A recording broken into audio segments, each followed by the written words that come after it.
Oh, bless the All-Father, because Bloodhound just got another big game-changing buff in Season 4 of Apex Legends, and I want to talk about it a little bit today with y'all. If you're new here, my name is Loochy. If you're not already subscribed, consider hitting that subscribe button and dropping a like rating on the video. It's really appreciated. So I don't want to make this video too long. I kind of just want to get down to the nitty-gritty here with Bloodhound and his recent buff.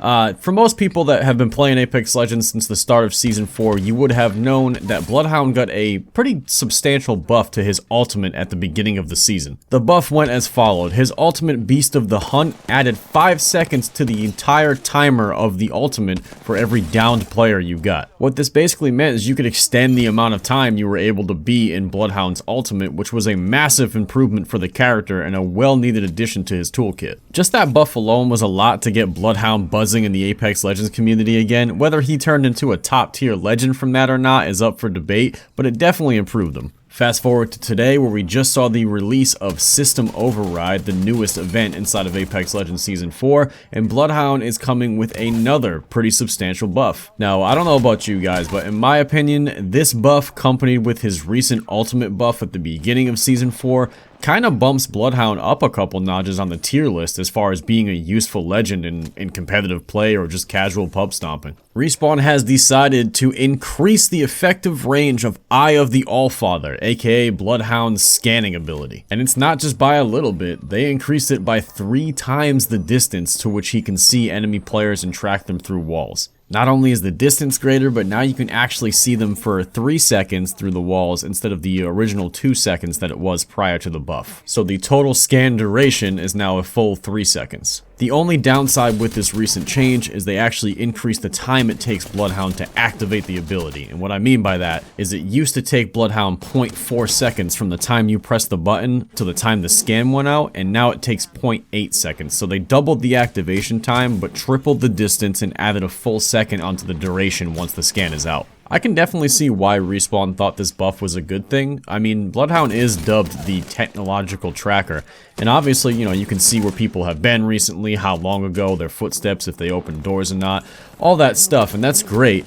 But his old scan really didn't seem that effective. I mean, you basically had to be on top of people to hit your Q or whatever button you press on console and see them through the walls. It really didn't have that much distance, and by the time you were able to use it, you were pretty much almost always already in a fight, is what I'm trying to say.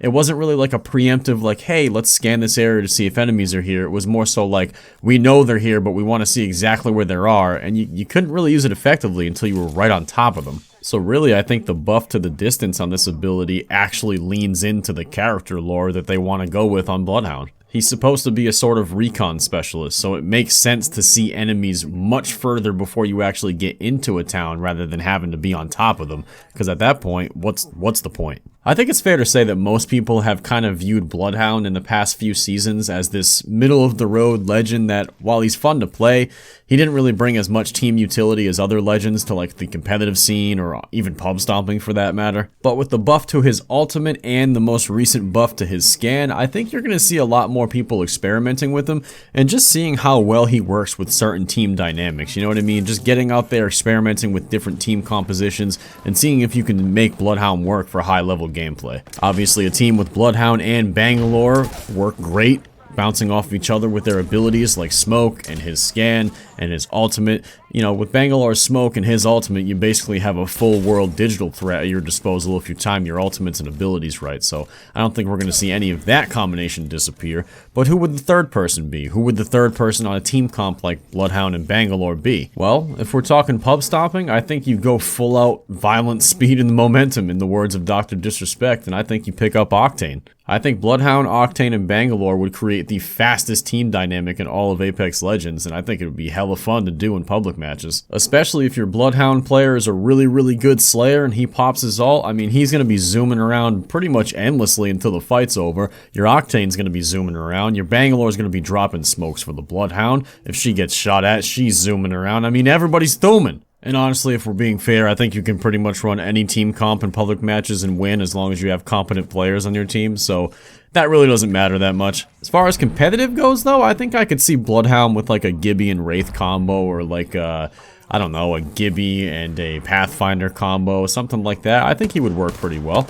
Honestly, at this point, time will tell if this Bloodhound buff makes any real difference to the competitive meta shift, but overall, for me, I don't play a ton of competitive. I got to Platinum this season so far, and I probably will sit there for a little bit before I make a Diamond push. So for me, a lot of my fun and enjoyment with Apex Legends comes from public matches. And with all of Bloodhound's recent buffs, I think he's a character that's going to thrive in public matches for the rest of Season 4. Honestly, whatever your opinion is on where he's going to fit in the competitive meta, or if he's just going to be a pub stomper, is kind of irrelevant. The whole point of this video was just to kind of inform you guys that I think Bloodhound is a much more viable option than he was before the start of Season 4, and especially after this recent patch. So get out there, try him for yourself, report back to this video, and drop a hot, steamy comment in the section below and let me know what you thought about him. I would also appreciate if you guys aren't already subscribed that, again, you hit that sub button, leave a like rating on the video, and consider checking out some of my other social medias that will be linked in the description below. And yeah, that's really it. That's all I got to say today. Bloodhound's cool. I love him. I'm digging it.